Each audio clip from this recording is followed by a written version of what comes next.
وينهى عن الفحشاء والمنكر والبغي يعظكم لعلكم تذكرون وأوفوا بعهد الله إذا عاهدتم ولا تنقضوا الأيمان بعد توكيدها وقد جعلتم الله عليكم كفيلا إن الله يعلم ما تفعلون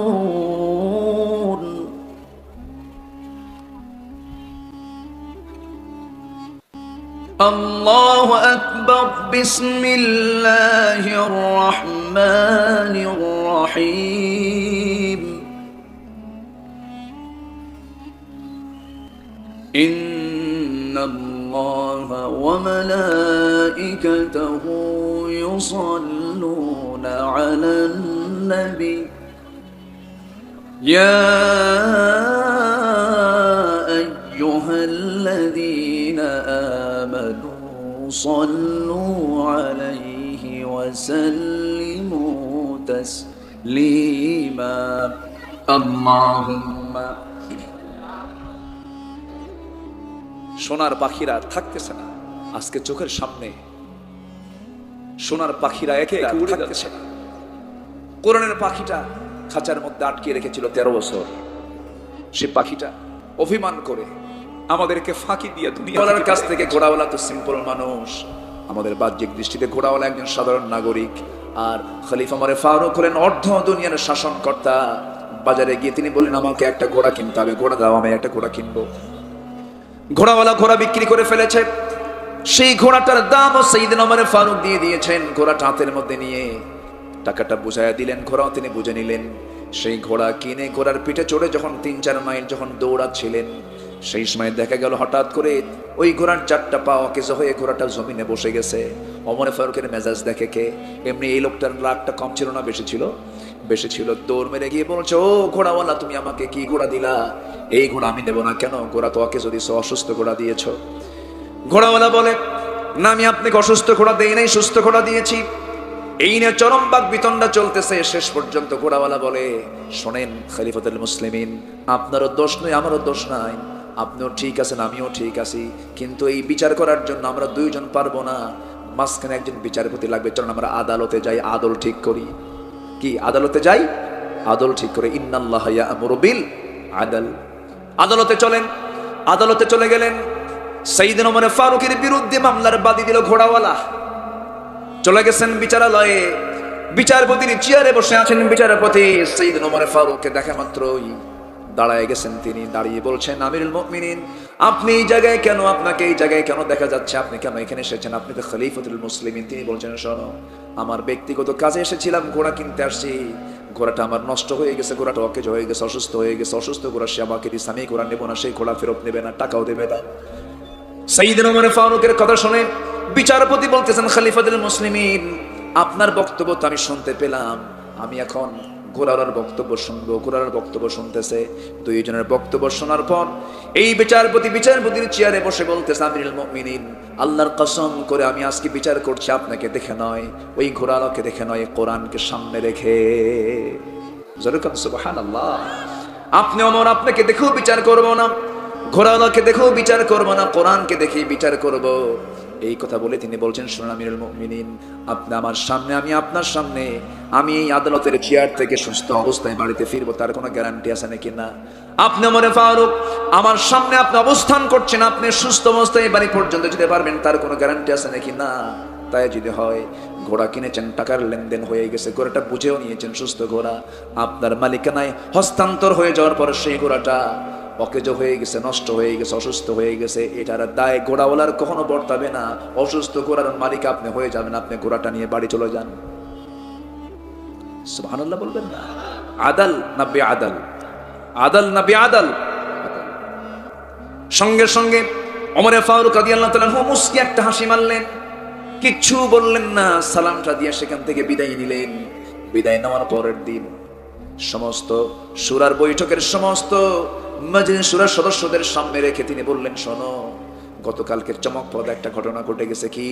এমন বিচারপতি আমার দেশে আছে যে বিচারপতি আমার বিরুদ্ধে রায় দেওয়ার সাহস করে। সুবহানাল্লাহ বলবেন না? খলিফা আমার বেজার না খুশি? খুশি হয়েছে, খুশি হয়েছেন তিনি। আল্লাহু আকবার, খুশি হয়ে গেছেন। কি তাদের মধ্যে কি আদল ছিল, কি বিচার ছিল, কি ইনসাফ ছিল, কি ঈমান ছিল! দেখেন, নিজের বিরুদ্ধে রায় চলে গেছে, তিনি বিচারকের উপরে সন্তুষ্ট। তিনি বললেন, শোনো ও আমার মজলিসের সদস্যরা, গতকালকে আমি ঘোড়া কিনতে গেছিলাম, অসুস্থ ঘোড়া, আমি নেব না, বিচারালয়ে নিয়ে চলে গেছে ঘোড়াওয়ালা। বিচারপতি এত সুন্দর করে আমাকে বুঝাইয়া দিলেন, রায়টা দিয়ে দিলেন। আমি ওমর আমার বিরুদ্ধে রায় দিয়ে সে আমাকে সেখান থেকে বিদায় জানায় দিয়েছে, সঠিক রায় দিয়ে দিয়েছে। অতএব আমি ওই বিচারপতির প্রতি এত সন্তুষ্ট হয়ে গেলাম, তোমাদেরকে জানান দিলাম, ওই আঞ্চলিক বিচারপতিকে আমি প্রধান বিচারপতি বানাইয়া দিলাম। আর আমার দেশে বিচারপতি উল্টা রায় দিলে কি করে? পাগল বানাইয়া দেশ থেকে আউট করে। এমন রেকর্ড আছে না নাই? আসতে বলবেন না, আছে না নাই? সাইয়েদনা আলী, এই বিচারপতি সাইয়েদনা আলীর বিরুদ্ধে রায় দিয়েছেন একদিন। ব্যাপক সাহসী কাজী শুরাইহ ইবনুল হারিস আল কিন্দি রাহমাতুল্লাহ আলাইহি এই বিচারপতির নাম। উনি 100 বছরের মতো প্রায় বেঁচে ছিলেন। সাইয়েদনা আলীর যুদ্ধের একটা লৌহ বর্ম তার হেরে যায়। তো ওই লৌহ বর্মের গায়ে একটা চিহ্নিত, মানে একটা দাগ দেওয়া ছিল, একটা চিহ্ন করা ছিল। ওই লৌহ বর্মটা যুদ্ধে হেরে যায়, কিন্তু তিনি পেলেন একদিন এক ইহুদির হাতে পাওয়া মাত্র বলেন, ইহুদি, এই চিহ্ন তো লৌহ বর্ম তো আমার, এটা আমার চিহ্ন দাও, এটা আমার, আমাকে দাও। ইহুদি বলে, না এটা আমার। কেন এটা আমার? না এটা আমার। তাহলে বিচার করার জন্য চলুন আমরা আদালতে যাই। ইহুদি একদম জোর করে সাইয়েদনা আলীকে কোথায় নিয়ে গেছে? আদালতে নিয়ে চলে গেছে। আদালতে যাওয়ার পরে সাইয়েদনা আলী সামনে দাঁড়ানো কাজী শুরাইহ বলছেন, আপনি খলিফাতুল মুসলিমিন, বিচারালয়ে কেন আসছেন, কি সমস্যা বলুন। সঙ্গে সঙ্গে তিনি বলছেন, লৌহ বর্মটা আমার। ইহুদি বলতেছে এটা আমার, কিন্তু আমার চিহ্ন দেওয়া, এটা আমার নিজের লৌহ, আমি নিজেই তার প্রমাণ। তিনি বলছেন, নিজের প্রমাণ নিজে হবে না, নিজের সাক্ষী নিজে হবে না। খলিফাতুল মুসলিমিন, আপনি সাক্ষী প্রস্তুত করুন। আমার সাক্ষী হলো আমার 2টা ছেলে। ছেলের জন্য বাবার সাক্ষী গ্রহণযোগ্য নয়, বাবার জন্য ছেলের সাক্ষী গ্রহণযোগ্য হবে না আদালতে। অন্য কোন সাক্ষী নিয়ে আসেন। সাইয়েদনা আলী বললেন, আমার তো সন্তান ছাড়া আর কোনো সাক্ষী নাই, আমি তো নিজেই জ্বলন্ত সাক্ষী, আমি হলাম খলিফাতুল মুসলিমিন। এবার বিচারপতি বলতেছেন, খলিফাতুল মুসলিমিন দিয়ে তো নাজাত পাওয়া যাবে না, বিচার চলবে তার আইন মতো, সাক্ষী লাগবে। আপনার ছেলের সাক্ষীও গ্রহণ হবে না, আপনার সাক্ষীও গ্রহণ হবে না। সাইয়েদনা আলী একটু খেপে গিয়ে বললেন, শোনো বিচারপতি, আমার ছেলে কিন্তু অন্য ছেলেদের মতো সাধারণ কোনো ছেলে নয়। সাইয়্যিদা শাবাবি আহলিল জান্নাহ, সমস্ত যুবকদের সর্দার আমার হাসান এবং হুসাইন, তাদের সাক্ষী তুমি গ্রহণ করবে না, এটা কেমন কথা? সঙ্গে সঙ্গে বিচারপতি বলতেছে, না না, এখানে হাদিসকে আপনি টেনে এনেছেন ভালো কথা, কিন্তু বিচার চলবে তার আইনের গতিতে। কোনো ক্রমেই বাবার সাক্ষী হিসেবে ছেলের সাক্ষী গ্রহণ করা যাবে না, আমি এটা রায় দিতে পারবো না। সম্পূর্ণ সেই বিচারপতি কাজী শুরাইহ ইবনুল হারিস তিনি ইহুদির পক্ষে রায় দিয়ে দিলেন। সাইয়েদনা আলী চুল পরিমাণ কোনো আওয়াজ করলেন না, কোনো টুর শব্দ উচ্চারণ করলেন না। আদলকে তিনি প্রাধান্য দিলেন, বিচারকে তিনি প্রাধান্য দিলেন। শুধু সাক্ষীর অভাবে ইহুদির পক্ষে রায় চলে গেছে। সাইয়েদনা আলী মাথা নিচু করে সেই জায়গা থেকে কোনো কথাবার্তা না বলে বের হয়ে আসতেছে। ইহুদির চোখে পানি টলমল করে। ইহুদি বলতেছে, আহারে, ইসলাম কত সুন্দর শ্রেষ্ঠ ধর্মের নাম, আমি একজন সাধারণ ইহুদি, আমার বিরুদ্ধে রায় দিয়ে দেয়, কিন্তু খলিফাতুল মুসলিমিন একটা টু শব্দ উচ্চারণ করে না। জোরে কোন সুবহানাল্লাহ। এটাই হলো আদালত কায়েম। এটা কি কায়েম বলেন? আদালত কায়েম। আমার বন্ধুগণ, 1 নম্বর হলো আদালত, নাম্বার 2 হলো ইহসান। ইহসান যদি না থাকে, আল্লাহ তাআলা আমার প্রতি ইহসান করেছেন, আমার ইহসান থাকতে হবে। নাম্বার 3 হলো ইতা ইদিল কুরবা, তোমার নিকটবর্তী যারা আত্মীয় স্বজন আছে, প্রতিবেশী আছে, তাদের হক তোমরা আদায় করবে। প্রতিবেশী আগে না দূরের আত্মীয় আগে? বলেন বলেন বলেন বলেন বলেন। বিয়ের অনুষ্ঠানে ম্যাক্সিমাম লক্ষ্য করা যায়, বিয়ের অনুষ্ঠানে প্রতিবেশী দাওয়াত পায় না, কিন্তু আমেরিকার আত্মীয় দাওয়াত পায়। আমেরিকা থেকে আসে, কিন্তু প্রতিবেশী দাওয়াত পায় না। আল্লাহ বলতেছে, ইতা ইদিল কুরবা, নিকটবর্তী আত্মীয়ের হক আদায় করো। আপনি মরে যাবেন, মরার পর কিন্তু কবর খনন করার জন্য কোন ধনী লোক, ধনী আত্মীয় আপনার কবর খনন করতে আসবে না, আপনার ঘরের পাশের মানুষ আপনার কবর খনন করতে যাবে। ওয়াইতা ইবিল কুরবা, নিকটবর্তী যারা আছে তাদের হক তোমরা আদায় করো। একটু পেঁচ লাগলেই প্রতিবেশীর ঘরটা একটু তার ঘরের পিছনে, রাস্তা নাই, রাস্তাটা তার রাস্তা, রাস্তার সামনে যার বাড়ি তারই রাস্তা, তার রাস্তা দিয়ে মাঝে মাঝে আসে, গন্ডগোল লাগছে, একদম রাস্তা ঠিক মাঝখানে খোটা। খোটা মারার লোক তো চৌগাছায় নাই। আল্লাহ বলতেছে খোটা মারবি, আমি তোর কবরেও খোটা মারব। কবরে খোটা মারবেন কে? কবরে খোটা মারার জন্য রেডি রাখছেন কে? আল্লাহ তাআলা। আপনি যে রাস্তায় যে খোটা মারলেন, আপনার রাস্তা, আপনার দলিল ঠিক আছে, কিন্তু জমিনটা মূলত কার? কার জমিন? আর আপনি হাঁটতে দিচ্ছেন না কার বান্দাকে? কার বান্দাকে হাঁটতে দিচ্ছেন না? আল্লাহর জমিনে আপনি খোটা গাড়লেন, আর আল্লাহর বান্দাকে আপনি হাঁটতে দিচ্ছেন। আপনি জালিম, আপনি আদালত ভঙ্গ করেছেন। কথা বোঝা যায়? এই সমস্ত কথাগুলো মনে হয় বলার দরকার নাই। অন্তত আজকে যদি মাহফিলের চেয়ারম্যানরা থাকতেন, এমপি মহোদয়রা থাকতেন, তারা খুশি হতেন, ভালো করে কন, তাহলে আমার এইদিকে আর বিচার টিচার করা লাগবে। ওই আলহামদুলিল্লাহ, মাশাআল্লাহ, বসেন। বিচার হয় না এগুলো নিয়ে বসেন না? রাস্তাঘাট নিয়ে বসা লাগে না? হ্যাঁ, লাগে লাগে। দেখেন, প্রায় আমরা সতর্ক থাকবো, জোরে বলি ইনশাআল্লাহ। তাহলে কয়টা আদেশ বলেন? কয়টা আদেশ? এক নম্বর হলো আদালত, ন্যায়পরায়ণতা। ব্যক্তি জীবনে, সমাজ জীবনে, পরিবার জীবনে, রাষ্ট্রীয় জীবনে, সব জীবনে আদালত দরকার আছে না নাই? আইন সবার জন্য, আইন সবার জন্য। তার আখিরাতকে কি ভয় পেয়েছেন? সাইয়েদনা ওমর ফারুকের আরেকটা কথা মনে পড়লো আমার। উনি রাষ্ট্রের কিছু মধু পেয়েছেন। মধুর, আজকে মধু দিয়ে শুরু করছি তো, মৌমাছি দিয়ে শুরু করছি। মধু এনেছেন রাষ্ট্র থেকে, তিনি মধু পেয়েছেন। সে মধু 5 জনের জন্য বরাদ্দ, ওনার এবং ওনার প্রতিবেশী আরো 4 জন। কয়জন? 5 জন। তো মধুভাগের দায়িত্ব তিনি মধুটা নিজে নিয়ে এসে বউকে বলেন, বউ, মধুটা তুমি ভাগ করো, সমান ভাগে ভাগ করে আমাদের জন্য 1 ভাগ রেখে বাকি 4 ভাগ প্রতিবেশীকে দিয়ে দাও। বইয়ের হাতে মধুর বোতল দিয়ে আবার পরক্ষণে বলতেছেন, না তুমি আমার হাতে দিয়ে দাও। উনি ভাগ করতে দিলেন না। আচ্ছা বলেন তো, এই আচরণ যদি কোনো স্বামী বইয়ের সঙ্গে করে, কি স্বাভাবিক না অস্বাভাবিক? আস্তে আস্তে কয়, স্বাভাবিক না অস্বাভাবিক? এই বইয়ের সঙ্গে লাগে না মারামারি? লাগে না? একটু আস্তে লাগে কি না? আমারও লাগে তো ভাই, একটু জোরে কর, লাগে কি না? লাগতে হবে, লাগা দরকার। আচ্ছা চেয়ারম্যান বড় না চেয়ারম্যানের বউ বড়? কয় না। বউ কিন্তু কম না। আপনি যত বড় হুজুর হন, বউয়ের কাছে হুজুরগিরি চলে না। তুমি কত বড় হুজুর আমার জানা আছে, আসে বসো। কথা বলেন না? সাইয়েদনা ওমর ফারুক যখন বোতলটা নিছেন, বউটা মন খারাপ। ওমর ফারুক রাদিয়াল্লাহু তাআলা আনহু মধুর বোতলটা আমানত মনে করলেন।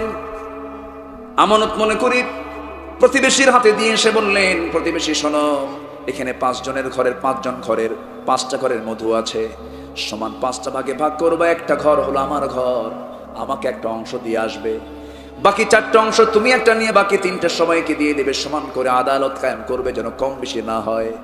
সঙ্গে সঙ্গে এই ভাগ যখন হয়ে গেছে, ওমর ফারুকের অংশে যে মধুটা আসছে, সেই মধু নিয়ে এসে বউয়ের সামনে সে বলছে, বউ আমার সরি। কি আসতে কয়? আরো জোরে কোন? কি? যে স্বামী বউয়ের সামনে সরি বলবে, যে বউটা স্বামীর সামনে সরি বলবে, কোনোদিন তালাক শব্দ আসবে না। কি কথা বোঝা গেল? কিছু কিছু স্বামী বউ আছে, ওরে বাপরে বাপ, একজন মানে উত্তর মেরু আর একজন দক্ষিণ মেরু, আছে না নাই? সরি শব্দ বলা উচিত। সাইয়েদনা ওমর ফারুক মুস্কি একটা হাসি মারলেন। কি কড়া মানুষ! তিনিও বউকে দেখে মাঝে মাঝে ভয় পেতেন, কারণ বউ হলো হেড অফিস, কারণ তিনি রাষ্ট্র চালান, বউটা পরিবার চালায়। আস্তে করে সে বলছেন, সরি আমার স্ত্রী, আমি দুঃখিত, মন খারাপ করো না, আমি তো রাষ্ট্র চালাই, তুমি আমার পরিবার চালাও। তুমি যদি আমার পরিবার থুয়ে দৌড় মারো, আমার রাষ্ট্র চালান কঠিন হয়ে যাবে। আমার বড্ড উপকার তুমি করো। আমার বউ শোনো, আল্লাহর কসম করে বলি, আমি তোমার প্রতি সন্দেহ করি নাই, আমি তোমাকে বিশ্বাস করি, আমি তোমাকে ভাবি নাই যে তুমি ওজনে কম বেশি করবা। কিন্তু এই যে মধু দেখতে পাচ্ছ, মধুটা হলো তরল জিনিস। এই মধু ভাগ করতে গিয়া একটু কম বেশি হতে পারে, কম বেশি যদি নাও হয়। মধু হলো তরল জিনিস, পানির মতো জিনিস। তুমি যখন হাত দিয়ে যখন ভাগ করতে নিবে, 2 ফোঁটা 3 ফোঁটা কিছু মধু তোমার হাতে লেগে যাবে। এই 2-3 ফোঁটা মধু আমাদের অংশে বেশি চলে আসুক, চাই নাই মনে করে মধু ভাগের দায়িত্ব দিয়েছি প্রতিবেশীর ঘাড়ে। সুবহানাল্লাহ। এটার নাম আদালত। এটার নাম কি বলে? আদালত। আমরা এই 3টা কাজকে ঠিক রাখবো। আল্লাহ বলছেন, এই 3টা কাজ তুই ঠিক রাখবি।